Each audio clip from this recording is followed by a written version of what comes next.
Is it on? Sorry. It's okay. I have Sue with me. She said that she had something that she wanted to say, and she always has an open invitation. So take it away. You have something to say tonight. Okay, so the first thing is somebody told me to look at something on my Facebook page, and I looked, and guess what? I looked and I saw that I had posted Mary, did you know, on my page right before Christmas. Mary, did you know? So I'm trying to find it. It's by the Gaithers. I don't know who that is, except there were a bunch of men singing it, and I thought it was beautiful, and I posted it before Christmas. And then right after Christmas, I do a video where I slam it, so. He thinks so much. I think. Yeah. But he thinks a lot. He tears apart, rips apart every little piece of evidence he can find Whoa. to come to a truth for himself. So it's pretty funny. And then another thing that happened is I have a new phone, the cover's slick, I don't have a little knob to hold it, and I was responding to somebody that had written me something on Messenger about the missionary son that is now going to an MTC that requires it, and just wanted to know, just information, not Just maybe some not advice. advice. Yeah. I guess that's a better way to put it. And so I'm writing it down, and I hadn't sent it, and it accidentally deleted everything about her. And so I just want you to know that if I don't respond personally and you see this 6 months later and you think I'm a jerk because I never responded, I am a jerk. No, you're not. Well, not all the time, and I really try not to be, but sometimes I am. But you know what? I had something happen to me today, and I thought, it was like the Holy Ghost came over me and said, you need to quit feeling guilty about all these things. And so all I can do is try my best, pray to be forgiven, work hard to change, and that's all I can do. But I really apologize for this. But I do have to tell you, I think every answer can be found in the scriptures, every answer and it might not say exactly what our circumstance may be, but it will answer questions. And so I was thinking about this, and this is my answer to that sweet sister that's really, having some, maybe spiritual and mental, she's not spiritually wrong. She's not mentally wrong, but she has a few questions, and she has some serious, what's the word I'm looking for? She's very concerned. Maybe I'll just say that. She's very concerned for that situation. And all I was going to say is something that came out of our reading for this week. It's in Moses 1, of course, and it's verse 20. And it says, and it came to pass that Moses began to fear exceedingly. And as he began to fear, he saw the bitterness of hell. Nevertheless, calling upon God, he received strength. And he commanded, saying, depart from me, Satan, for this one God only will I worship, which is the God of glory.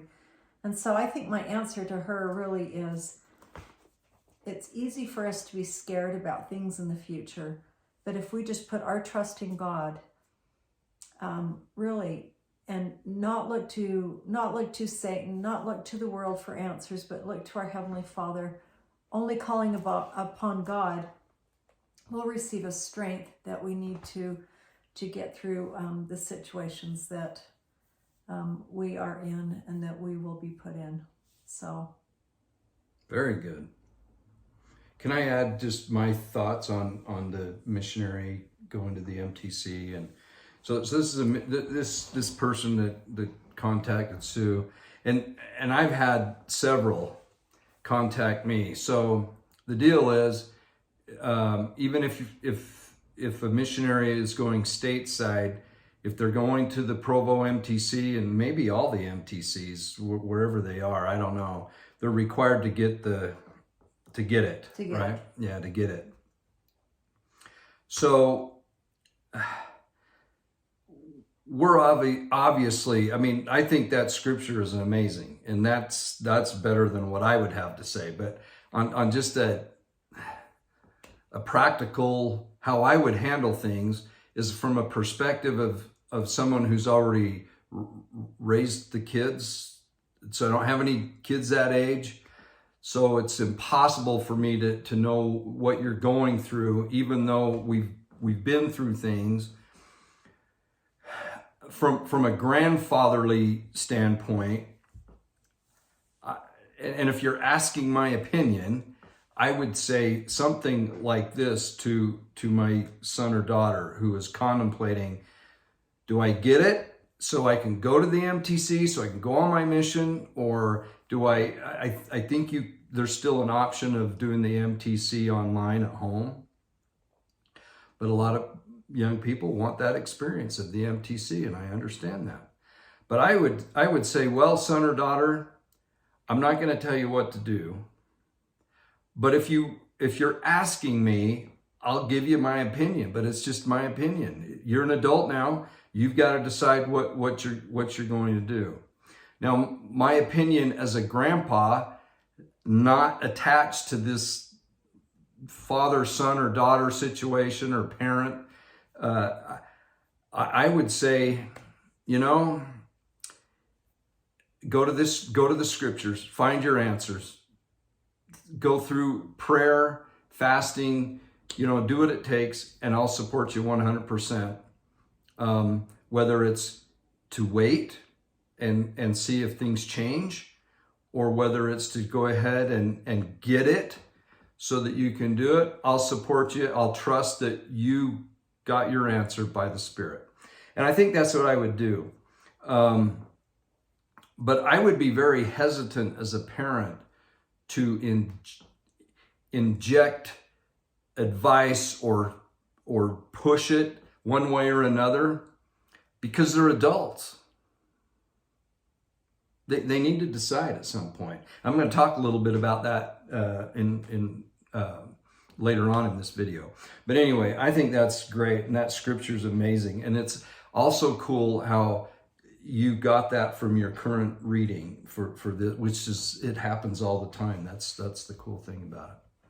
While Sue's here, I just wanted to highly recommend a great movie we went to. It's the newest version of Ghostbusters. It's really good. 2 thumbs up. Yeah, really good. So, anything else that you want to bring up? There might be many dirt farmers among us. Him in particular. Our disagreement maybe a little bit on music, but no, there might be a number of dirt farmers among us watchers, and I think it's awesome. That's a reference from the movie, The Dirt Farmer. Yeah. So you'll have to go see it to understand what we're talking about. It's pretty awesome. It is. It's really cool. All right. I'm going to go finish my chapter I'm reading in my... Okay. And I'll finish this video. If you have anything else and you want to come back, you're more than welcome. You're so kind. Thank you. All right. Okay, goodbye. Love See you you in a guys. bit. Okay. Let's get this set here. Oh, there we are. Back. Okay. So, a couple of interesting things. When I was a missionary, I purchased this book. There was in Bridgewater, Nova Scotia, it was one of the few chapels that we had, and it was a beautiful chapel. I I think other than the one in Dartmouth, across the bridge and from Halifax and Dartmouth, we had a chapel there that I attended a few times, and the one in Bridgewater I attended a few times. But other than that, I don't recall chapel. Maybe one in Truro that was an old, different type of church that the church purchased that building. But this is, back in the day. But I bought this book, and I know a lot of you listen to the videos, but you don't watch them, and I'm the same way. But if you can see, this is a commentary on the Pearl of Great Price, and it's George Reynolds, and also I'll spell the name of the other individual, who it's a man, Janne, middle initial M, and last name Sjoddahl. These two, I think they're professors. They call themselves Elders of the Church of Jesus Christ of Latter-day Saints, which I thought is cool. This was published by Deseret Book, 1965. I have the 4th edition that came out in 1974, and I got it probably 77 maybe is when I bought this, and it is amazing. The commentary on the Book of Abraham in particular, really, really fascinating. And I just want to bring up a couple of things. Okay, I know this is going to trigger some people and get some people going, but I can't help myself. It's just the way it is. Now, I'm going to be doing some reading. This is, again, a commentary on the Pearl of Great Prices. This is the Book of Abraham. Now, this is from the 70s, okay? Actually, probably the 60s, but because I don't know what the earlier versions of this book were. But here's what these two authors say. I'm quoting now. We hold the opinion that if the pyramid, this is talking about the Pyramid of Giza, the Great Pyramid, was used for religious purposes at all, it was in connection with the doctrines taught by Abraham. This is so cool. Now, Sue and I have been to Giza, to the pyramids, and we actually went into the tunnel, into the king's chamber, and saw the sarcophagus or whatever that is. And it's amazing. It's amazing. It's very claustrophobic. I wouldn't recommend it if you... And I had to kind of talk myself through it because I have some issues with that. But I wanted to see this so bad that I overcame that. And I went into that hot, steamy tunnel that just went, I can't remember I think it angled up. Can't remember if it angled up or angled down. I can't remember, you got to go out the same way you come in. But anyway, the King's Chamber is amazing. Inside the pyramid, the Great Pyramid. Okay, and I'll talk a little bit about that in a second because I've seen this stuff. It was taught by Abraham. And if the Lord permitted the patriarch, I'm quoting again, to preach to the Egyptians that principle of the gospel known as baptism for the dead, we can well imagine the use to which the coffer in the king's chamber was applied. This is cool. I've seen it. I've touched it. I've been there. It's so cool. Indeed, the idea that the coffer was a baptismal font has been suggested by more than one Gentile writer. And then it gives different names of different writers. And if it were used especially in the ordinances for salvation of those who had passed from this sphere of action, the symbolism would be perfect. For we have here a font enshrined in the heart of an artificial mountain.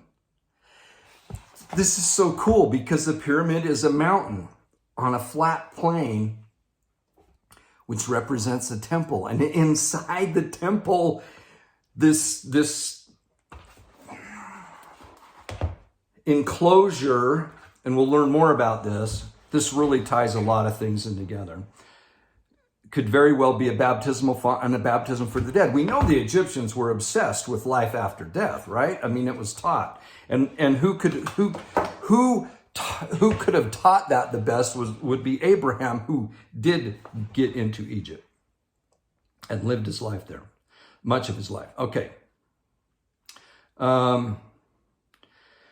An artificial mountain that could be, I'm quoting again, that could be reached only through a straight stony gate and by a long, narrow, and mysterious passage.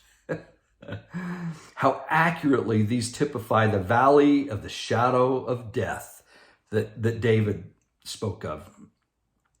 And the grave, and how perfect the imagery of going into the heart of this solid mountain to act for those who had been laid away in the sepulcher. Dang, this is so cool. There is one thing that greatly strengthens the idea that if its uses were religious, they were Abrahamic. It is that this very coffer is of the exact, now listen to this, folks. I've known this for quite some time, but this is cool. There is one thing that is greatly strengthens the idea that if its uses were religious, they were Abrahamic. It is that this very coffer is of the exact capacity of the Ark of the Covenant of Moses. Cool.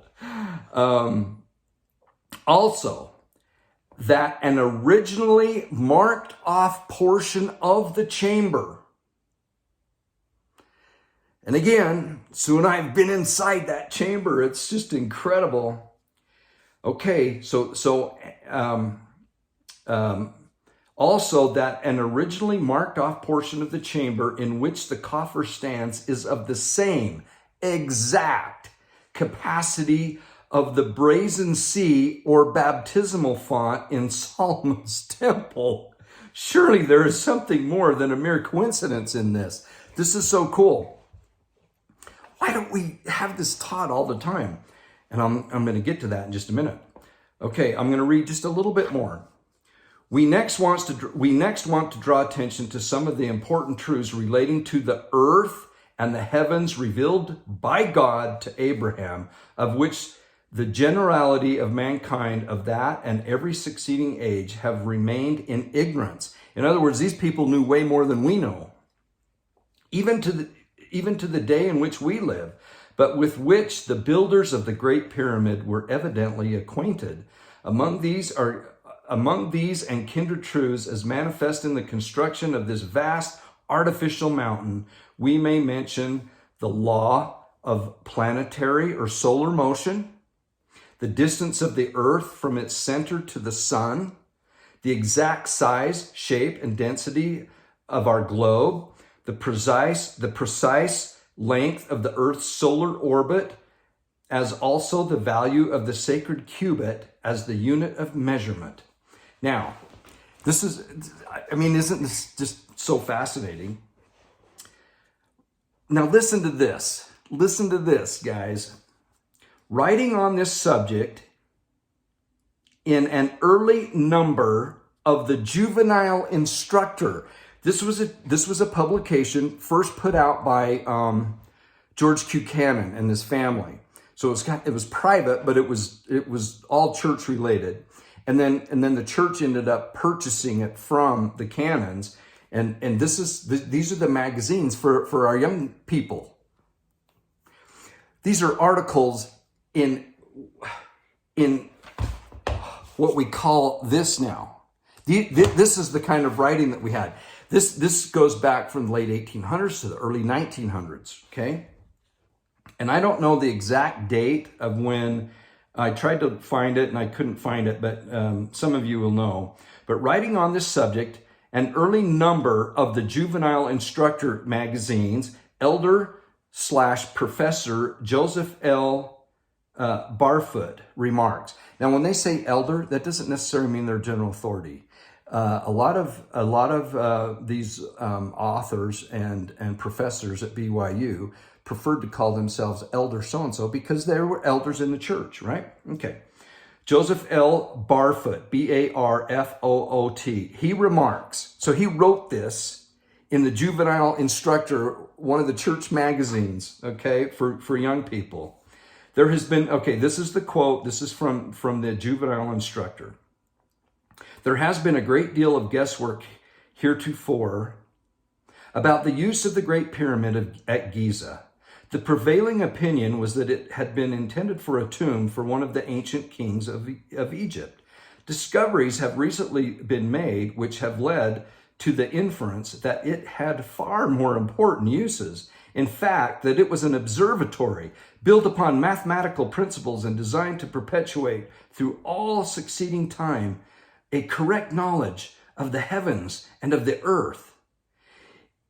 It is found that the measure by which the proportions of the Great Pyramid were determined is an exact proportional to the axis of the earth itself. This is a very important thing, for it is thus in harmony with the natural standards of measure, such as used by deity. This pyramid standard measure is called the sacred orbit, as it is found that the standard divinely recognized through Moses was the same as that of the pyramid. I'm not going to read anymore. It goes into Kolob. It's so cool. Now that's a young person's magazine. Now let me look at. Now let's see what's some of the articles in here compared to what I just read. What our young people used to be able to get. Oh, let's go. I'm going to start from the back and go forward.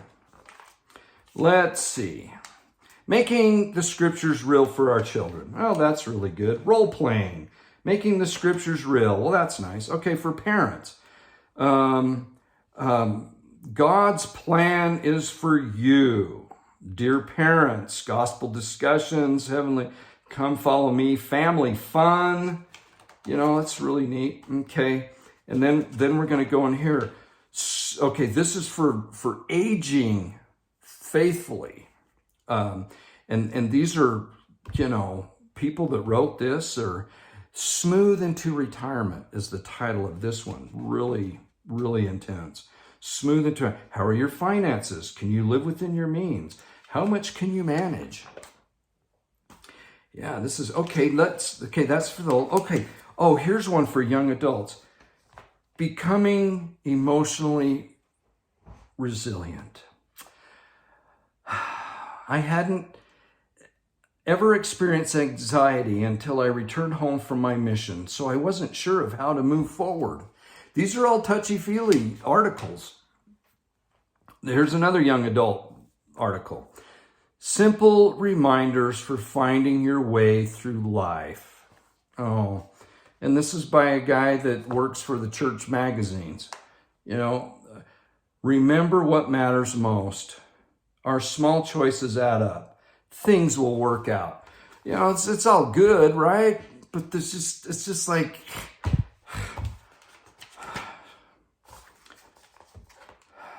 serving in the church. How can we help you? I don't know what that is. And then how to be ministered to. Give your ministers your email and say, send me an email once in a while. Or give them your phone number and they can text you and see how you're doing. Just kidding. Just kidding. An opportunity for growth. Okay, now we'll get into some good stuff. There is one really good one. The Book of Abraham, a most remarkable gift of our time. I've actually read that. It's a good article. And I have to give credit where credit is due. So there is one solid one. The Cushion on the Floor. I have, I don't know. Making ministering meaningful. Okay. Look, my point is maybe we should just open up the scriptures and start reading and studying and really digging in.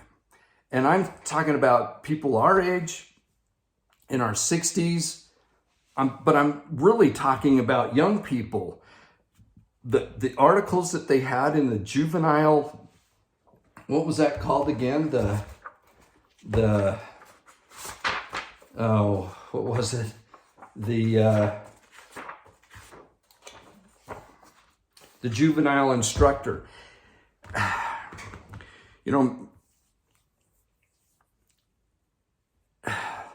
there was a quote by Boyd K. Packer, something, I can't remember it exactly. It's in Preach My Gospel, but it was, you know, the study of the gospel does more for changing behavior than the study of behavior changes behavior. That's not it exactly, but it's kind of like that. And I think too often we explore the study of behavior and emotions and all that kind of stuff. Let's dig into the scriptures, guys. It's just my opinion, but there's some fascinating things. And to tie in Abraham with some have even said that perhaps Abraham was the architect of the pyramids. Now, I know it doesn't fit exactly with time frames and everything else, but who knows? Who knows? Nobody knows when these things were built or how they were built. You know, the idea of tens of thousands of slaves, you know, you can't move these ton things just like and place them exactly. And a pilot discovered, you know, you have 4 sides of the pyramid, but each side is just so slightly.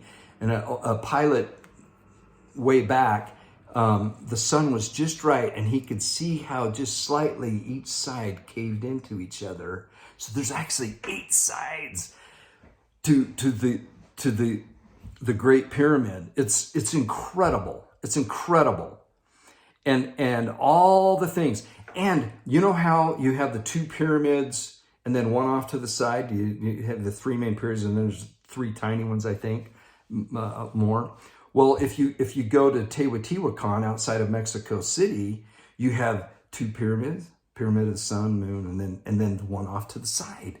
They're aligned the same. And it's kind of aligned like Orion's belt. It's crazy. So if Abraham was indeed part of the building of the Great Pyramid, you could see how that knowledge was passed on.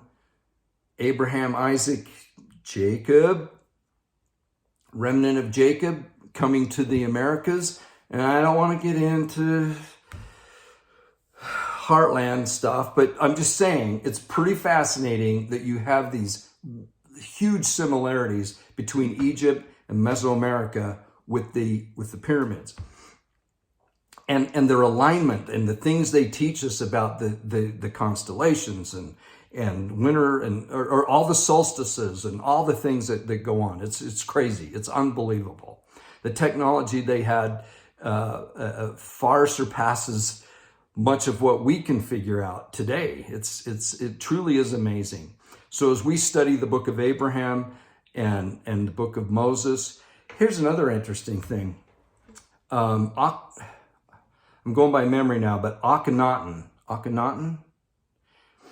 he was King Tut, Tutankhamun's father. I think I have his name right. His name was erased because he believed in one God, the Sun God. And I like to call it the S-O-N God, the Son of God. In the museum in Cairo, it's spectacular. And the display of Akhenaten, his big long face, and it's kind of cool. And him looking up to the sun, S-U-N, but it's like we have in Malachi, we have S-O-N and S-U-N, and it's pretty cool. So, but anyway, because Akhenaten got away from all of the other gods, it really created quite a hubbub. And to think that King Tut, his tomb was discovered, and it undisturbed, which was a miracle, because he was a son of Akhenaten, who subsequent pharaohs tried to erase him from history. Now, who does that sound a lot alike? Moses. Erase him from history. Everything about him, strike his name out. So some theorized that Akhenaten was actually Moses. So we have this huge connection with Egypt all the time, all the time, all the time. And of course, the Savior out of Egypt, he will come. And he did. So that's it for that. But this commentary on the Pearl of Great Price is it's so good, and it's old. You know, we think of what's being taught today to our young people. Let's give them some meat. They can handle it. They love it. I teach a mission prep class, and I talk about this stuff all the time, because to me, the doctrine, the scriptures, and what's in there is way more motivating than all this other stuff. There's just, you know, you got to do this, you got to do that, blah, blah, blah, blah, blah, blah, blah. We put more emphasis on, you know, what kind of suits or white shirts or ties or what, or the girls, you know, what they're going to wear on their mission. It's almost like we stress more about that. Just go and preach the gospel, preach what you've learned, preach the good news. Invite people to come unto Christ through the ordinances, the saving ordinances that were anciently done, perhaps in the Great Pyramid of Giza. I mean, think of that. It's just, you know, we talked about the mountain, and the pyramids are definitely mountains, and sacred ordinances done in there. Perhaps, okay? It fits, and it's just incredible. So I hope you've enjoyed this video. I hope you enjoy our brand of it. I know it's a little different, and I know I shoot my mouth off sometimes because of things. But, you know, when I did my last video, I mentioned LeBron James. I think I called him King James. I didn't want to say his first name, but, you know, he came out and said, he just put this meme out, and it's 3 Spider-Men, and one's holding, you know, COVID-19, one's holding the flu, I think, and one's holding the common cold. And they're pointing their finger at each other, you know, that they're all the same. And LeBron James has come out and said, these quarantine things are ridiculous. And I think it started out as like 14 days and went to 10 days. Well, now the CDC, and I predicted this yesterday. I said, you watch the easing up, because once the Hollywood, the celebrities, the athletes, once they start, things start crimping their style, you know, then things will change. Well, all of a sudden, the CDC said, you know what, 5 days is fine. 5-day quarantine is fine if you test positive. And that's, at first, I was told that was only if you're vaccinated, but it also applies to those who aren't vaccinated. If you test positive, job, if you're a star athlete or you're an actor or whatever, musician, you only have to be quarantined for 5 days, and then you're right back at it. So what changed? What changed? There's no explanation. They didn't say, hey, through our studies, we found that, you know, 5 days and you're not contagious anymore. There's nothing. It's just, we've determined. This thing is so, and it's just, it's crazy. So I'll bring up things like that, and, you know, it'll bother some people, but I'll tell you, this Omicron variant is and I said this before, it appears to be, I'm hoping and I'm thinking, the beginning of the end of this, because they're caught. They want control by the powers that be, the globalism of this, people pulling the strings. And we could get into who that might be, but let's just say powerful individuals. This is a tricky thing for them, because they want the control, but now they have celebrity types that are fighting back, and so it's a fine line, because this is all public relations. This is all programming the mind. This is all put in to news. You know, it's so interesting to listen to different news sources and listen to the catchphrases that everyone says for that day or two or three. You can just pick them out. So you know they're being programmed to use those phrases, those words, everything. It's amazing. So once you recognize that and see that, you can see they're in a bit of a pickle now because they want the control over this, this new variant and how it's spreading like wildfire and that. But do you hear that? How many deaths from this new variant? You don't hear much about that. You just hear that, oh, it's crazy. They've canceled 4 or 5 bowl games, but I suspect the New Year's Day bowl games will go on. They'll go on.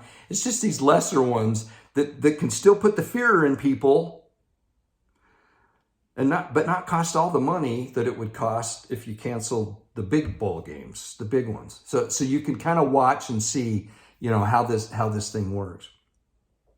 Well, that's it. You guys are awesome and amazing. I hope you've enjoyed this video. I love you guys. I do. I love your comments. I love the interaction we have. I love the conversations within the conversation of these videos. I feel very blessed to be able to do these. I hope I can continue to have some insights that I feel compelled to share. And I don't see an end. I just want to keep going as long as I can. I'm so excited to study the Old Testament. And I'm reading a book right now that is absolutely amazing. I got it on Amazon. It was recommended by the guys that did our class in Jerusalem that I did online. So that's it. A handbook on the Jewish roots of the Christian faith. It's not necessarily Old Testament, but it pretty much is. So anyway, I hope these things help. Love y'all. Talk to you soon. Bye.